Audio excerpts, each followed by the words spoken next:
어제 오후 강원도 양구 송천리에서 난 산불이 16시간 가까이 꺼지지 않고 있습니다. 어젯밤 산불 3단계를 발령한 산림청은 날이 밝자 헬기를 다시 투입해 진화 작업에 총력을 기울이고 있습니다. 윤석열 대통령 당선인이 경제부 총리에 국민의힘 추경호 의원을, 국토교통부 장관에는 원희룡 전 제주지사를 지명하는 등 새 정부 8개 부처 장관 후보자를 발표했습니다. 여성은 김현숙 여가부 장관 후보자가 유일했습니다. 서울중앙지검 부장검사들이 더불어민주당이 추진 중인 이른바 검수완박, 검찰 수사권 완전 박탈 법안에 대해 국가의 범죄 대응과 국민의 인권 보고가 후퇴할 것이라며 반대 입장을 밝혔습니다. 오늘은 전국 검사장들이 대검찰청에 모여 대응 방안을 논의합니다. 월요일인 오늘 일부 지역의 낮 기온이 30도 가까이 오르는 등 초여름 날씨가 이어지겠습니다. 서울은 한낮에 25도까지 오르며 덥겠습니다. 강원과 영남, 서울을 비롯한 전국 곳곳에 여전히 건조특보가 내려진 가운데 대기가 메말라 있습니다. 불씨 관리에 유의하시기 바랍니다.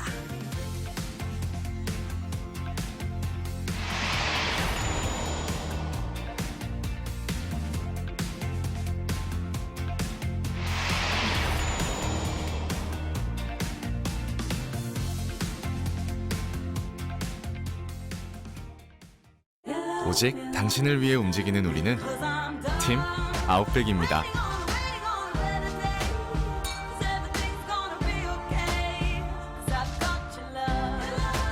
No rules, just right. 아웃백. 건강한 잇몸. 씹고 뜯고 맛보고 즐기고 이게 바로 행복입니다. 이가탄으로 맛있게 이가탄으로 튼튼하게 4가지 복합 성분 이가탄 시작하세요. 아시죠? 이가탄. 철이 세상을 진화시킬 때 환경도 함께 지켜주는 내일. 오래도록 먼 길을 달려가도 탄소 발자국이 남지 않는 내일. 인간이 쓰는 에너지로 지구의 온도가 올라가지 않는 내일.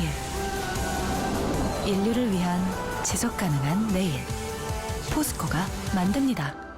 그린 투모로우 with 포스코. 시청자 여러분 안녕하세요. 4월 11일 월요일 아침엔입니다.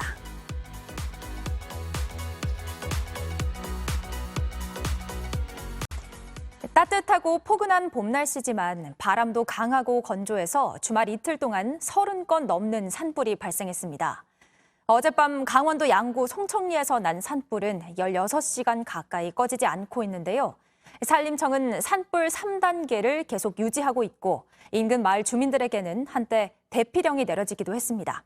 현장에 나가 있는 취재기자 연결해서 자세한 소식 알아보겠습니다. 이혜성 기자, 현재 산불 상황 좀 어떻습니까? 네, 어제 낮 3시 40분쯤 시작된 산불은 바람이 잦아들면서 어젯밤보다는 불길이 많이 잡힌 상황입니다. 하지만 바람이 언제 다시 불지 몰라 안심할 수는 없는 상황인데요. 지금 제 뒤에는 아직 타오르고 있는 불길이 능선을 따라 이렇게 보이고 있습니다. 제가 있는 이곳 외에도 불길이 어느 정도 잡혀가고 있습니다. 현재 시내 곳곳에도 산불재가 날리고 매캐한 연기도 계속 느껴지고 있습니다. 어젯밤 한때 순간 최대 풍속이 초속 10m 이상의 강한 바람이 불면서 소방당국은 진화에 어려움을 겪었습니다. 산림당국은 밤 9시에 산불 3단계를 발령하고 불길을 잡기 위해 특수진화대와 공무원 등 소방 인력 1,100여 명과 헬기 27대를 투입했습니다. 현재는 날이 어두워지면서 철수했던 헬기가 다시 투입되고 진화 작업에 한층 속도가 붙고 있습니다. 네, 불길이 조금씩 잡히는 것 같아서 다행인데 인명피해는 없었습니까? 다행히 인명피해는 현재까지 없는 것으로 확인됐습니다. 산불이 난 곳이 민가와 가까이 있었기 때문에 앞서 소방과 경찰은 화재 현장 인근 주민 50여 명을 근처 복지회관과 초등학교로 대피시켰습니다. 하지만 바람이 언제 또 어느 방향으로 불지 예상이 안 됐던 만큼 주민들은 불안한 마음으로 대피소에서 뜬 눈으로 상황을 예의주시했습니다. 주민들은 날이 밝고 민가 쪽 불길이 어느 정도 잡히자 다시 집으로 돌아간 것으로 알려졌는데요. 밤사이 산불 현장에 지상 인력 등이 투입돼 방화선을 구축했기 때문에 민가와 인명피해 모두 막을 수 있었습니다. 산불 3단계인 만큼 불을 완전히 끄기까지는 시간이 좀 걸릴 것 같은데요. 어떻게 예상되나요? 네, 우선 소방당국은 오늘 오전 중으로 큰 불길을 잡는 것을 목표로 하고 있습니다. 그러기 위해선 무엇보다 바람의 방향이 가장 중요한데요. 현재 바람이 남쪽으로 불고 있는데 북쪽으로 방향이 바뀌면 다시 불이 번질 수 있기 때문입니다. 산림당국은 현재 산불 피해 면적을 300헥타르로 추정하고 산불 영향구역을 500헥타르로 추정한다고 밝혔습니다.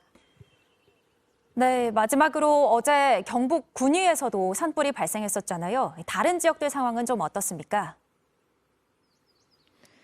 말씀하신 대로 강원도 양구뿐만 아니라 경북 군위에도 지금 산불이 진행되고 있습니다. 어제 오후 1시 반쯤 군위군 옥녀봉 해발 526m 지점에서 산불이 발생했는데요. 산림당국은 화재 발생 1시간 만인 오후 2시 반쯤 산불 대응 2단계를 발령하고 헬기 36대를 투입해 불길 잡기에 나섰습니다. 하지만 마찬가지로 해가 지면서 헬기는 철수하고 야간 진화 작업을 이어갔습니다. 다행히 지금까지는 다친 사람은 없고 산림 약 50여 헥타르가 소실된 것으로 파악됐습니다. 산림당국은 강원 양구와 경북 군위를 포함해 주말 이틀 동안 전국에서 모두 37건의 산불이 발생했다고 밝혔습니다. 지금까지 강원도 양구 산불 현장에서 JTBC 이혜선입니다. 네, 또 새로운 내용이 들어오는 대로 전해드리겠습니다. 다음 소식입니다. 윤석열 정부 초대 장관 후보자들 가운데 8개 부처의 장관 후보자들이 발표됐습니다. 경제부총리의 추경호 의원이, 국토부 장관은 원희룡 전 제주지사가 지명됐고 윤 당선인이 폐지하겠다고 한 여가부 장관 후보자에는 8명 중 유일한 여성인 김현숙 전 의원이 내정됐습니다. 윤 당선인은 할당이나 안배보다는 국민의 눈높이를 기준으로 가장 유능하게 이끌어 나갈 사람을 발탁했다고 강조했습니다. 먼저 최승기 기자가 전해드립니다. 추경호 부총리 겸 기획재정부 장관 후보자는 기재부 차관과 국무총리실 기획조정실장을 거친 정치인으로 경제정책통입니다. 추 후보자는 지명과 함께 경제 원팀을 강조했습니다. 서민 생활 물가, 민생 안정이 최우선이기 때문에 경제 장관들이 원팀이 되어서 물가 안정을 최우선 과제로 두면서 풀어나가도록. 지명되자마자 경제 분야 출입 기자들과 간담회를 열기도 했습니다. 윤석열 당선인은 추 후보자가 원내 부대표를 지내며 원내 협상을 이끌었다는 점을 언급했습니다. 여소야대 상황을 감안해 의회와의 소통을 강조한 것으로 보입니다. 이날 또 주목받은 건 윤 당선인이 폐지 공약을 내건 여가부 장관 후보자 발표였습니다. 김현숙 후보자는 부처 개편에 대해 정해진 것은 없다고 말했습니다. 지금 예단하기는 저는 좀 어렵다고 생각이 됩니다. 굉장히 낮은 자세로 그러니까 여러 국민들과 다 소통하고 그다음에 야당과 화합하고 그다음 미래를 열 수 있는 그런 새로운 부처로 갈 수 있도록. 하지만 여성계에서는 윤 인사가 여가부 폐지를 위한 통과 의뢰일 뿐이라는 비판이 나오기도 했습니다. 윤 당선인은 장관 후보자를 뽑은 기준에 대해선 이렇게 설명했습니다. 국가와 전체 국민을 위해서 해당 분야를 가장 잘 맡아서 이끌어 주실 분이신가에 기준을 두고 인위적인 할당이나 안배 없이 전문 능력만 보고 선정했던 겁니다. 윤 당선인은 나머지 인선도 검증이 끝나는 대로 조속히 발표하겠다고 말했습니다. JTBC 최승기입니다. 발표된 장관 후보자들 중엔 이른바 깜짝 인사도 있었습니다. 부동산 문제를 다룰 국토부 장관에 대장동 1타 강사로 불린 원희룡 전 지사가 지명됐고 보건복지부와 문화체육관광부, 과학기술정보통신부 등엔 하마평에 등장하지 않았던 인사가 내정됐습니다. 강희연 기자입니다. 윤석열 정부의 첫 국토교통부 장관은 원희룡 인수위 기획위원장이 낙점됐습니다. 윤 당선인과 당 경선 경쟁자로 시작해 대선 과정에서 선대본부 정책본부장으로 윤 당선인의 공약을 다듬어왔습니다. 부동산 등 국토부 경력이 없어 의외의 인선이란 평에 원 후보자는 이렇게 답했습니다. 전문가들과 잘 전맥시켜서 전체 국민의 꿈을 실현시키고 종합적인 역할을 하라는 뜻으로 받아들이고 있습니다. 인수위 관계자는 차관은 부동산 전문가가 맡아 균형을 이룰 수 있다며 원 후보자의 행정 경험과 정무적 경험이 강점이라고 밝혔습니다. 대장동 의혹을 집요하게 다루는 과정에서 부동산 문제에 대한 역량을 어필한 거란 평가도 나왔습니다. 박보균 문화체육관광부 장관 후보자 내정도 의외란 평가가 많습니다. 박 후보자는 중앙일보 편집인과 대기자를 지냈습니다. 내정 기자회견에선 박근혜 정부의 문화예술인 블랙리스트에 비판의 목소리를 냈습니다. 블랙리스트라는 단어 자체가 존재할 수도 없고 그건 과거에 어떤 악몽 같은 기억이니까 윤석열 정부에서는 그런 것이 있을 수 없다고 생각을 합니다. 현장 전문가도 이번 인선에 포함됐습니다. 과학기술정보통신부 장관 후보자로 내정된 이종호 서울대 반도체 공동연구소장은 경력 대부분을 학자와 교육자로 채웠습니다. 산업 전 분야에 정말 현장을 살펴서 뭐를 빨리 개선하면 국가의 효율을 높일 수 있는지 그런 부분을 세심히 살피도록 하겠습니다. 민주당은 총리 후보자 인사청문회 첫 회의를 열어 원칙도 철학도 없는 제 식구 나눠먹기 인사라며 송곳 검증을 예고했습니다. JTBC 강연입니다. 검찰 수사권을 완전히 빼앗는 이른바 검수완박 법안을 더불어민주당이 추진하고 있는데요. 검찰 내부의 반발이 거세지고 있습니다. 오늘은 전국 검사장 회의가 열리는데 이번 주가 검수완박 사태의 중대한 분수령이 될 전망입니다. 유미애 기자입니다. 검찰이 검찰의 수사권을 완전히 박탈하는 검수완박 법안을 저지하기 위해 총력전에 나서고 있습니다. 전국 최대 규모 검찰청인 서울중앙지검의 부장검사들은 어제 오후 늦게 회의를 열고 전원 반대 의사를 표명했습니다.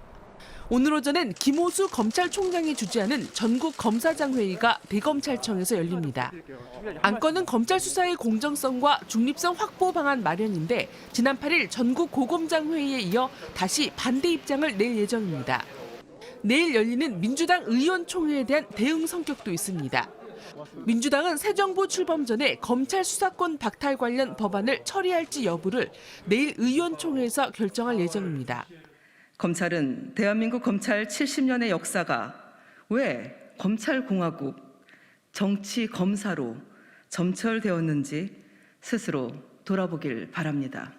때문에 민주당 의원총회가 열리는 내일까지 전국 검찰청에서 간부, 평검사, 수사관 등의 비판 성명이 이어질 것으로 보입니다. 정치권도 정면 충돌하는 모습입니다.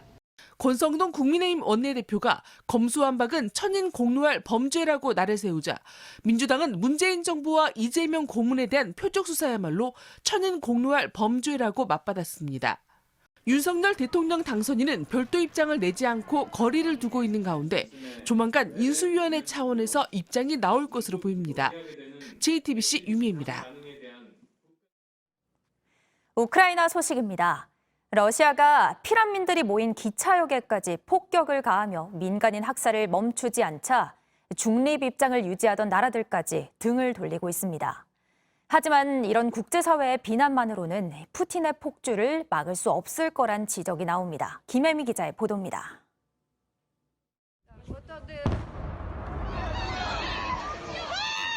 러시아의 폭격을 받아 차량이 불타고 최소 50명이 사망했습니다. 현장에서 발견된 미사일엔 어린이를 위하여라는 섬뜩한 문구가 새겨져 있습니다. 처참한 광경에 유엔과 유럽연합을 비롯해 주요국들의 비난이 쏟아졌고 중립 입장을 고수하던 나라들도 러시아 규탄 대열에 합류했습니다.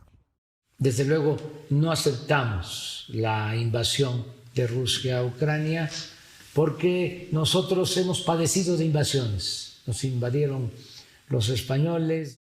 푸틴 대통령과 절친한 사이로 알려진 베를루스코니 전 이탈리아 총리도 민간인 학살과 전쟁 범죄에 대해 러시아는 책임을 부인할 수 없다며 공개 비판했습니다. 하지만 전쟁 범죄가 될 수 있다는 국제적 압박이 푸틴의 폭주를 막기는 역부족이란 지적이 나옵니다. 러시아가 혐의를 전면 부인하는 상황에서 실제 기소까지는 오랜 시간이 걸리는 데다 처벌하기도 어렵기 때문입니다. 이런 가운데 푸틴 러시아 대통령은 전쟁을 총지휘할 사령관을 임명한 것으로 전해졌습니다. 드보르니코프는 과거 시리아 내전 때 민간인 무차별 공습을 벌인 러시아 지원군을 이끌었던 인물입니다. 이번 기차역 공격을 그가 지휘했을 가능성도 있습니다. 앞으로 러시아군이 더 잔혹한 전투 방식을 쓸 수 있다는 우려가 나옵니다. JTBC 김혜미입니다. 실제로 미국에서도 새로 임명된 러시아 사령관이 더 잔혹한 공격을 할 수 있다는 우려가 나왔습니다. 시리아에 했던 것처럼 민간인을 향해 무차별 공격을 할 수 있다는 겁니다. 이 소식은 워싱턴에서 김필규 특파원이 보도합니다. 블라디미르 푸틴 러시아 대통령이 최근 우크라이나 전쟁의 총사령관으로 알렉산드르 드보르니코프를 임명한 걸로 알려졌습니다. 제이크 설리번 미 국가안보보좌관은 드보르니코프의 잔혹성을 걱정했습니다. This particular general has a resume that includes brutality against civilians in other theaters in Syria, and we can expect more of the same in this theater. 올해 예순인 드보르니코프는 지난 2015년 시리아 내전에서도 사령관을 지냈습니다. 당시 주거 지역에 폭격을 퍼부어 막대한 민간인 피해를 초래했습니다. 현재 교착 상태에 빠진 키이우 등 전선에서 잠시 병력을 뺀 러시아군은 새 사령관과 전열을 정비해 다시 공세에 나설 거란 전망입니다. 일단 설리번 보좌관은 소용없을 거라고 봤습니다. What we have learned in the first several weeks of this war is that Ukraine will never be subjugated to Russia. It doesn't matter which general President Putin tries to appoint. 또 다른 인터뷰에서 그는 이번 전쟁의 목표가 러시아의 힘을 약화시키는 거라고 못 박아 밝혔습니다. But at the end of the day, what we want to see is a free and independent Ukraine, a weakened and isolated Russia, and a stronger, more unified, more determined West. 하지만 그런 목표를 달성할 때까지 얼마나 더 많은 민간인 피해가 발생할지 우크라이나를 둘러싼 공포감도 커지고 있습니다. 워싱턴에서 JTBC 김필규입니다. 네, 이런 가운데 우크라이나 동부 지역에서 13km에 달하는 러시아군 행렬이 포착됐다는 소식이 들어왔습니다. 벌써부터 우려가 되는데요. 아침엔 월드에서 자세하게 다뤄보겠습니다. 국제외교안보 심층 취재 맡고 있는 안희근 기자 나왔습니다. 네, 예상은 됐었는데 본격적으로 돈바스 지역 공략에 나서는 걸까요? 네, 미국의 민간 위성업체 맥사 테크놀로지가 공개한 위성 사진을 CNN에서 보도를 했는데요. 길이는 8마일, 13km 정도에 달하고요. 예. 장갑차와 포를 실은 트럭, 지원 장비 등이라고 합니다. 러시아군은 2월 하순에는 수도 키이우 북쪽에 이런 행렬이 나타난 뒤 본격적으로 키이우를 공략하는 전쟁을 시작했는데요. 이번에는 동부 하르키우와 러시아 국경 사이에 이런 차량 행렬이 나타난 겁니다. 서방 국가들 전망대로 러시아군이 그동안 키이우 근처에서 빼낸 전력으로 전열을 재정비한 뒤 돈바스를 포함한 동부 지역에 대한 본격적인 공략에 나선 걸로 보입니다. 그렇군요. 이런 상황에서 영국 총리는 우크라이나 수도 키이우를 깜짝 방문했다고요? 네, 지난번 바이든 미국 대통령은 폴란드까지만 이동을 했는데요. 예. 영국의 보리스 존슨 총리는 키이우를 깜짝 방문해 젤렌스키 대통령과 회담을 하고 길거리를 함께 걸으며 키이우 시민들의 환대를 받았는데요. 존슨 총리의 말 들어보겠습니다. Well, it's nice to meet you, and it's been our privilege to help you have a remarkable president, Mr. Zelensky, who's done an outstanding job, and we simply wish to keep supporting the people of Ukraine for as long as it takes. 한 여성은 이 존슨 총리와 젤렌스키 대통령에게 그 도자기 수탉 주전자를 하나씩 선물하기도 했는데요. 네. 이 존슨 총리가 이게 와인을 담는 거냐 아니면 물을 담는 거냐라고 물었는데 이 주전자에는 대단한 의미가 담겨 있다고 합니다. 원래 이 주전자는 부차보다 훨씬 처참하게 폭격을 맞은 보로디앙카 고층 아파트에 있었는데요. 예. 이 아파트 벽면에 아슬아슬하게 붙어있던 이 부엌 찬장에 있어서 간신히 깨질 위기를 넘겼다고 합니다. 이런 스토리가 전해지면서 우크라이나 저항 정신의 상징처럼 됐다고 하는데 이 존슨 총리는 우크라이나에 장갑차 120대 등 총 1억 파운드, 약 1,600억 원 규모의 군사 원조를 약속했습니다. 존슨 총리는 오랫동안 키이우 방문을 준비했었는데요. 러시아군이 키이우에서 물러나면서 이번 방문을 다시 추진을 했다고 합니다. 폴란드에서 기차로 최소 14시간 이상 걸려 키이우에 도착했다고 외신은 전했습니다. 그렇군요. 이렇게 우크라이나 수도까지 가는 게 쉽지만은 않았을 텐데, 네, 한편 오스트리아 총리는 오늘 푸틴 대통령을 만난다고요? 네, 오스트리아는 EU 가입국이긴 하지만 북대서양 조약기구 나토에는 참여하지 않는 유럽의 중립국 중 한 나라입니다. 예.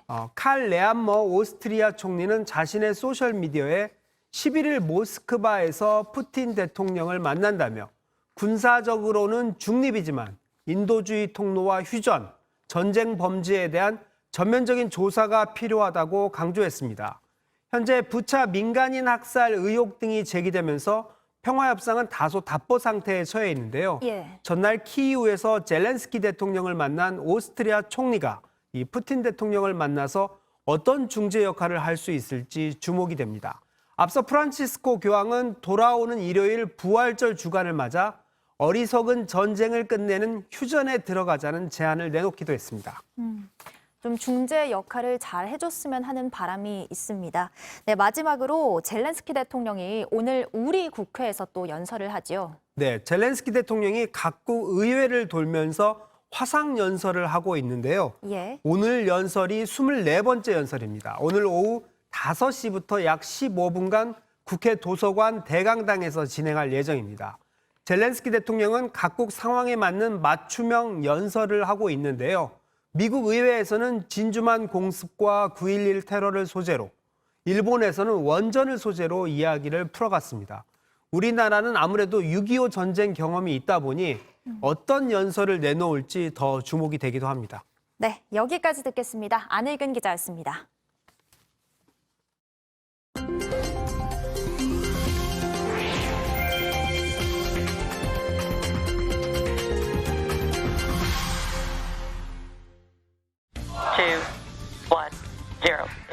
사람들의 환호 속에 우주선이 솟구칩니다. 미국 우주 탐사 기업 스페이스X가 만든 크루 드래건인데요. 미국 플로리다주 케네디 우주센터에서 이륙한 지 약 21시간 만에 지구에서 약 400km 떨어진 국제우주정거장에 무사히 도착했습니다. 안에는 우리 돈 675억 원을 내고 민간인 여행객 3명이 타고 있었는데요. 정부 소속의 우주비행사 없이 오직 민간인끼리 우주정거장에 간 건 이번이 처음이라고 하네요. 이들은 국제우주정거장에 8일 동안 머물다 19일 지구로 복귀할 예정입니다. 특별한 차림의 사람들이 노래를 부르며 행진합니다. 상당히 소란스러운데요. 브라질 원주민들이 보호구역 축소 법안에 반대하며 수도로 몰려가 시위를 펼치는 중입니다. 보호소나로 브라질 대통령 취임 후 원주민들의 터전에서 농업과 광업의 개발을 확대하겠다고 하자 이에 성난 민심을 보여주려는 건데요. 경찰의 제지에도 헌법이 보장하는 원주민의 권리를 유린하지 말라며 팽팽히 맞서고 있습니다. 돈이 달린 기계가 왔다 갔다 하며 여성의 뺨을 쓰다듬습니다. 직장인이 급하게 동기부여가 필요할 때 쓰는 거라는데요. 일본의 한 여성이 선보인 이색 발명품입니다. 엎드려서 움직이는 이 기계는 뭔가 했더니 직장에 지각했을 때 파고 들어가는 거라고 하네요. 보다 유쾌한 직장 생활을 위한 아이디어라며 사람들의 눈길을 끌고 있는데요. 기발하긴 하지만 글쎄요. 정말 일상에서 쓸 사람이 있을까요? 지금까지 AI가 픽한 세상, 제나가 전해드렸습니다.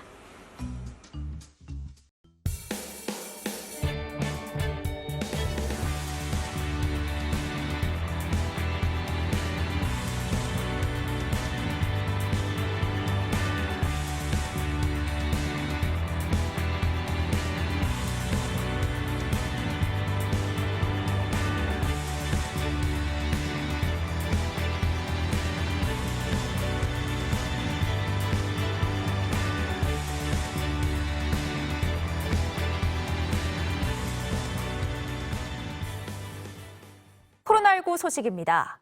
하루 확진자가 이틀째 10만 명대를 기록하며 감소세를 이어갔습니다.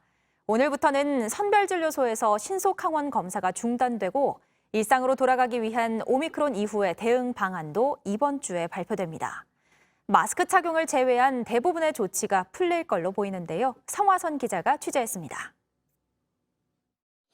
한 달 전만 해도 결과를 기다리는 사람들로 북적이던 신속 항원 검사 대기소. 하지만 어제 오후 모습은 이렇게 한산했습니다. 오늘부터는 아예 사라집니다. 확진자 수가 감소세로 접어들면서 선별진료소 등의 신속 항원 검사를 중단하기 때문입니다. 확산세가 꺾였다고 판단한 정부는 오미크론 유행 이후를 준비 중입니다. 이번 주 사회적 거리두기 조정안과 함께 방역과 의료 체계를 일상 체계로 되돌리는 방안을 발표합니다. 현재 거리두기에서는 사적 모임은 10명까지, 식당과 카페의 영업시간은 자정까지입니다. 17일까지 적용하는데 이후에는 마스크 쓰기를 제외한 대부분 조치를 완화할 거란 전망이 나옵니다.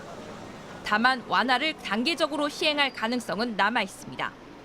방역당국은 지붕이 있는 야구장이 고척돔에서 음식을 먹을 수 있도록 하는 방안도 포함해 발표합니다. 코로나의 감염병 등급도 내릴 거로 보입니다.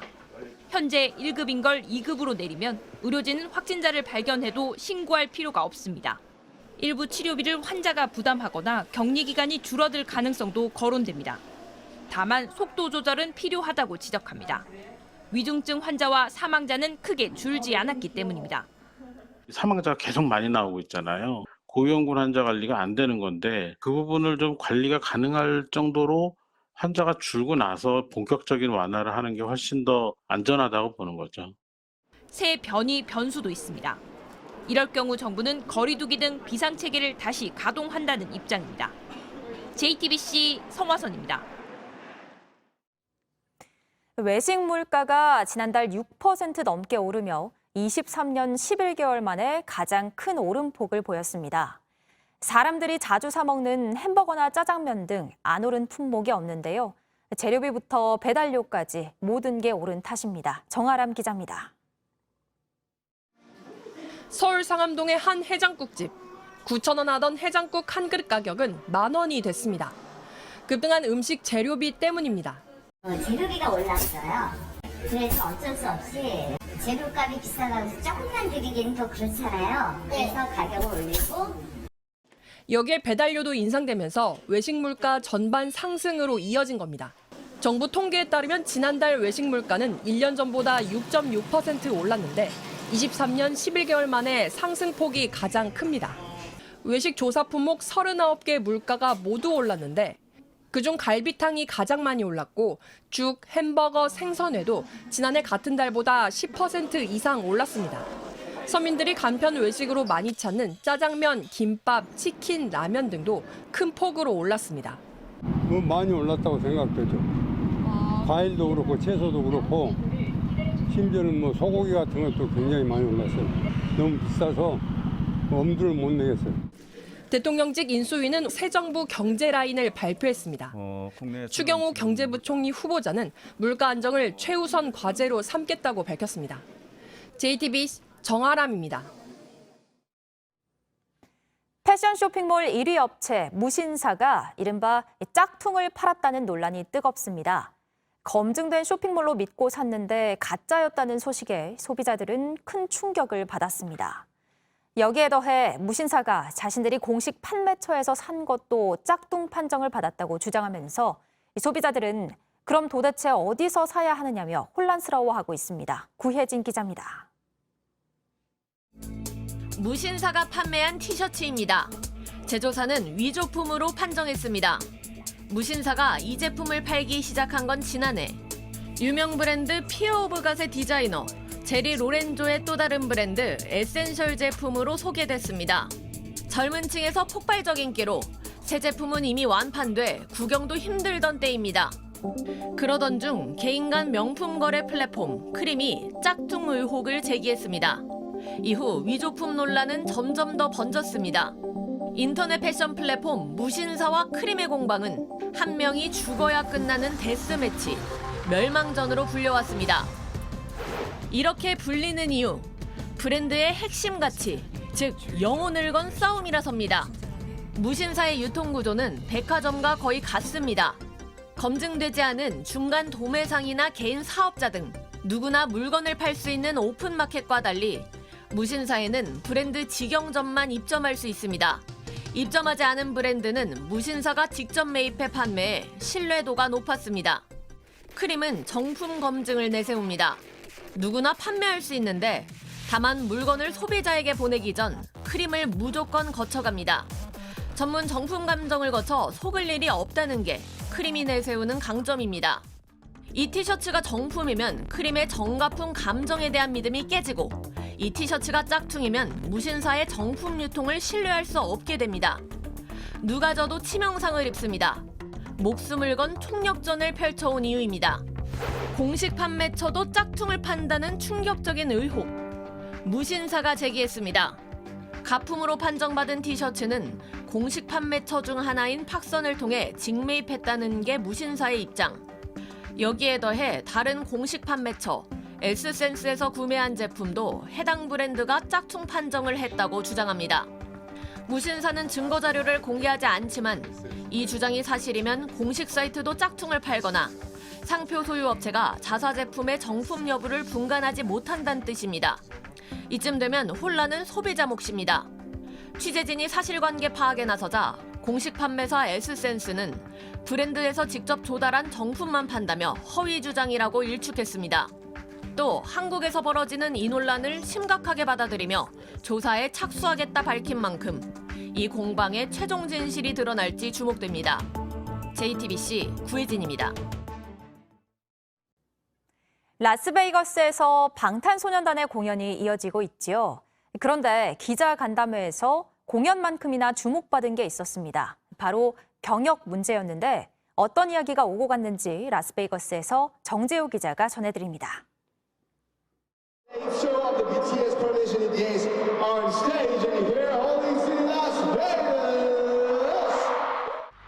5만석을 가득 채운 라스베이거스 공연은 방탄소년단 팬들에겐 축제였습니다. 마스크를 쓰고 공연을 봐야 하지만 박수만 칠 수 있던 서울 공연과는 달리 엄청난 함성이 터져나왔습니다. 이 한번 바쳐 열심히 무대 한번 해보겠습니다. 만약에 이제 소리 지르시고 싶으면 마음껏 질러주시고요. 공연이 시작하기도 훨씬 전부터 공연장 주변은 팬들로 가득 찼습니다. 30도가 넘는 무더운 날씨에도 팬들의 표정은 들떠 있습니다. 공연을 앞두고 방탄소년단 관련 상품들을 구하기 위한 줄도 이렇게 늘어섰습니다. 한국 라면을 먹어보고 한복을 입고 사진을 찍을 수 있는 체험 공간도 마련됐습니다. 공연만큼이나 주목을 받은 건 방탄소년단 멤버의 병역 문제였습니다. 회사 쪽에 일임하는 쪽으로 얘기를 해가지고 아마 회사에서 한 얘기가 곧 저희 얘기지 않을까. 소속사인 하이브는 부담감도 털어놨습니다. 병역 제도가 변화를 하고 또 시점을 예측하기가 어려운 점이 있기 때문에 이런 불확실성들이 사실 좀 어려움을 주고 있는 게 사실이기 때문에 지금 국회에는 대체복무의 범위를 대중문화예술인까지 포함시키는 내용의 병역법 개정안이 계류돼 있습니다. JTBC 정재우입니다. 월요일 아침엔 라이프 권혁중 평론가와 한 주의 증시 흐름 미리 살펴보도록 하겠습니다. 네, 평론가님 어서 오세요. 네, 안녕하십니까. 네, 먼저 지난주 장 흐름부터 좀 살펴볼 텐데요. 네. 우리나라나 미국 시장 할 것 없이 좀 안 좋았어요. 네, 맞습니다. 그 지난주 같은 경우에는 그 전주 대비해서 본다 그러면 1.44%포인트 내린 2,700선에서 마감을 했는데 사실 2,700선을 지키기에 좀 급급했던 한 주지 않았을까라고 좀 생각을 해봅니다. 그러한 이유를 좀 본다 그러면 역시나 미국의 긴축 기조가 계속되면서 사실 우리나라의 주식시장에 크게 좀 영향을 미쳤다라고 볼 수가 있겠는데 사실 지난주 초반만 하더라도 고용지표가 좀 미국의 고용지표가 잘 나오면서 야 이거 좀 우려스러운 마음이 좀 완화되는 그런 분위기를 연출되다가 매파적 발언이 그 이후부터 계속 나왔어요. 그래서 빅스텝에 대한 이슈도 계속 나오기 시작하면서 야 이거는 좀 힘들겠다 이러면서 사실 기대 심리가 좀 꺾이는 부분이었습니다. 그래서 사실 지금 아시아권 중심으로 또 우리나라도 마찬가지고요. 주가가 좀 떨어지는 모습을 보여왔고 특히 이제 하방 압력을 좀 아시아권 주식이 좀 하방 압력을 많이 받았던 한 주지 않았나 이렇게 평가를 해봅니다. 아 그렇군요. 네네. 이 긴축 우려로 시장 분위기가 전반적으로 좀 안 좋긴 했었지만 그런데 또 보험주 같은 금리 인상 수혜주는 오히려 좀 많이 올랐다면서요? 네, 그렇습니다. 이번 연도 1월부터 지금까지 그리고 지난주까지 이제 손해보험의 그 종목들의 상승률을 본다 그러면 한 30에서 40% 오른 종목들도 사실 있어요. 많이 올랐네요. 네, 그런 이유를 좀 본다 그러면 첫 번째로 사실 이제 풍선 효과라고 볼 수 있겠는데 이제는 금융당국의 부채를 조이기 시작합니다. 그럼 예. 당연히 은행들의 부채가 당연히 대출이 좀 줄어들게 되고요. 상대적으로 그러면 은행을 못 가니까 이제 보험 대출이 좀 늘어났어요. 아, 그래서 네네네. 수익성 측면에서 보험 업계에 좀 늘어난 부분, 이런 부분 때문에 사실 좀 수혜를 입었고, 두 번째로는 앞으로 금리 인상이 계속될 것입니다. 그러면 자연스럽게 금리 인상의 수혜주인 이런 보험 업계에 대한 기대 심리가 좀 높아질 수밖에 없습니다. 향후 전망을 좀 본다 그러면 이렇게 보험 업계와 마찬가지로 금리 인상의 수혜지인 은행주들도 이제 관심을 가질 수밖에 없고요. 예. 특히 은행주 같은 경우에는 사실 저평가 구간에 있기 때문에 기대 심리가 굉장히 앞으로의 커질 수밖에 없다라고 말씀을 드리겠습니다. 아, 그렇군요. 또 하나 이 쌍용차 인수와 관련해서도 굉장히 시끌시끌하던데 네네. 이것도 설명 좀 부탁드릴게요. 그 쌍용차 인수 세주인 찾기가 지금 10개월째 이어가고 있는데요. 예. 지난해 5월부터 사실 시작을 했습니다. 그래서 쌍용차 인수에 대한 누가 될 것이냐 이 소문에 의해서 관련된 주가가 널뛰기를 보여왔고요. 네. 그러다 보니까 오죽하면 금융당국이 이제 주의보를 내리기도 했습니다. 그래서 뭐 인수설에 나오는 기업들에 대해서 조사를 강화하겠다. 그렇기 때문에 앞으로 이런 관련된 종목들에 대한 널뛰기 장세는 기록될 수밖에 없고, 그럼 가장 크게 이제 손해를 받을 수 있는 게 개인 투자자 분들이시거든요. 예. 그렇기 때문에 이렇게 어떤 뭐 먹튀 논란도 일어나긴 했었고요. 그러다 보니까 꼭 주의를 하셔야 되겠다고 말씀을 드립니다. 아, 이런 부분에선 좀 주의를 하셔야 될 것 같습니다. 네네. 그리고 삼성전자 주가에 대해서 지금 많은 분들이 궁금해하고 계실 텐데 지난주에 역대급 실적이 발표됐음에도 불구하고 신저가를 또 네. 기록을 했어요. 앞으로는 어떻게 될까요? 이게 지난 7일이었죠. 삼성전자가 1분기 잠정 실적을 발표를 했습니다. 매출이 굉장히 잘 나오고 영업이익도 굉장히 잘 나왔어요. 예. 매출이 77조 원, 영업이익이 14조 1천억 원을 기록을 했는데 시장의 컨센서스보다 그 윗돌았습니다. 그래서 뭐 역시나 기업은 말 그대로 실적으로 증명한다 이런 얘기가 있잖아요. 예. 기대를 했는데 사실 말씀하신 것처럼 52주 신저가를 또 그날 또 기록을 했습니다. 네. 그러한 이유로는 역시나 그 이제 파운드리 업계에서 수율 문제, 그러니까 전체 반도체 중에서 이런 파운드리 쪽에서 정상화 비율인데 이런 수율 문제가 계속적으로 좀 일어나기도 했었거든요. 그러한 영향도 좀 있었겠고요. 이제 두 번째로는 수급적인 측면이었습니다. 외국인들이 왜 팔까라고 봤을 때 삼성전자가 싫어서 뭐 매출이 안 나와서 그런 게 아니라 이제는 뭐 불확실성이 굉장히 커지잖아요. 예. 그럼 우리나라에 대한 비중 축소가 일어나게 됩니다. 상대적으로 사실 시총이 크고요. 또한 대형주기 때문에 구조적인 측면에서 좀 비율을 줄일 수밖에 없는 상황에서 외국인들이 이제 삼성전자 주가를 좀 내다판 이런 어떤 문제가 좀 일어났다라고 볼 수가 있겠는데 그렇다고 부정적이냐? 그렇지는 않습니다. 워낙 매출이 잘 나오고요. 뭐 두 번째로는 이제는 디램이라든지 낸드 쪽에서 이제 반도체 가격이 이제 3분기부터 다시 한번 회복될 것이다라는 전망치가 계속 리포트가 나오고 있습니다. 네. 그래서 이런 걸 본다 그러면 삼성전자에 대한 뭐 전망치는 역시나 좋다라고 말씀드릴 수 있겠고 마지막으로 사실 이런 빅딜 이슈도 있습니다. 이제 M&A를 하겠다고 발표한 상태인데 과연 어떤 것을 빅딜할 것인가 이거에 시장에 관심사가 많거든요. 그래서 지금은 뭐 네덜란드 기업인 NXP 그러니까 차량용 반도체에 대한 뭔가 이렇게 빅딜이 있지 않을까라고 시장에서는 내다보고 있는데 만약에 이런 어떤 빅딜이 성사된다 그러면 뭐 삼성전자의 주가 다시 한번 회복될 가능성이 굉장히 높다라고 평가해 볼 수 있습니다. 또 기대가 되네요.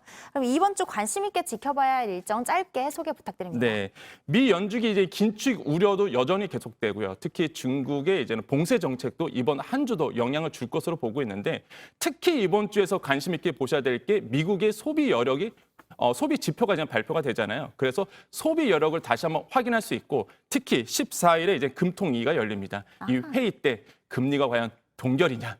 인상이냐 이거에 따라서 또 우리나라에 관련된 종목들이 움직일 수 있기 때문에 꼭 모니터링 하시면서 투자에 유념하셔야 되겠습니다. 네, 말씀 잘 들었습니다. 권혁중 경제평론가였습니다.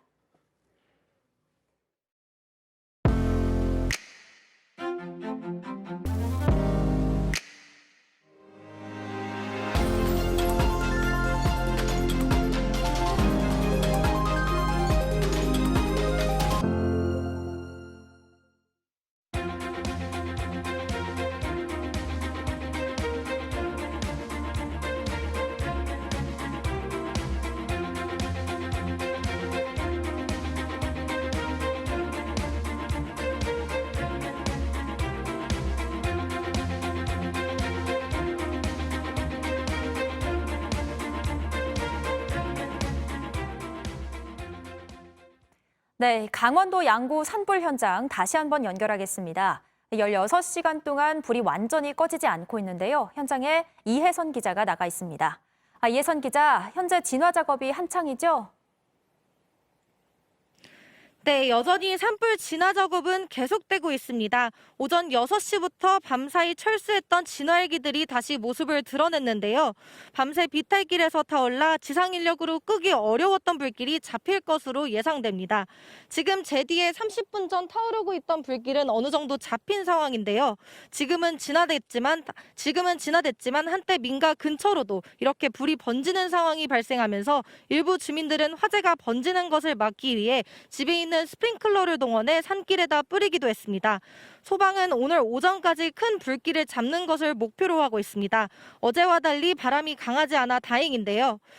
다만 낮에 바람이 어떻게 또 언제 불지 예상이 되지 않아 안심을 하기에는 이른 상황입니다. 그렇군요. 이번 산불의 원인에 대해서 혹시 나온 게 있을까요?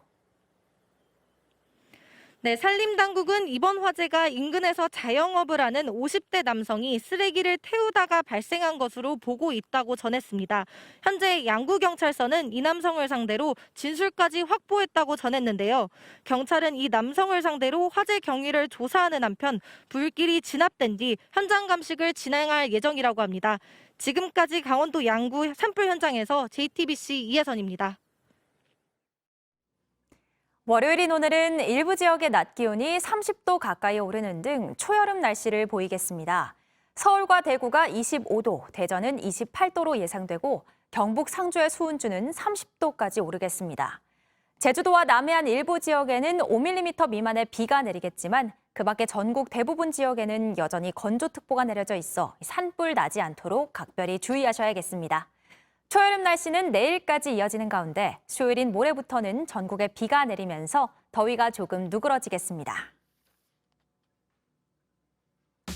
저희가 준비한 소식들 여기까지입니다. 오늘도 함께해 주신 여러분 고맙습니다. 건강한 하루 보내시기 바랍니다.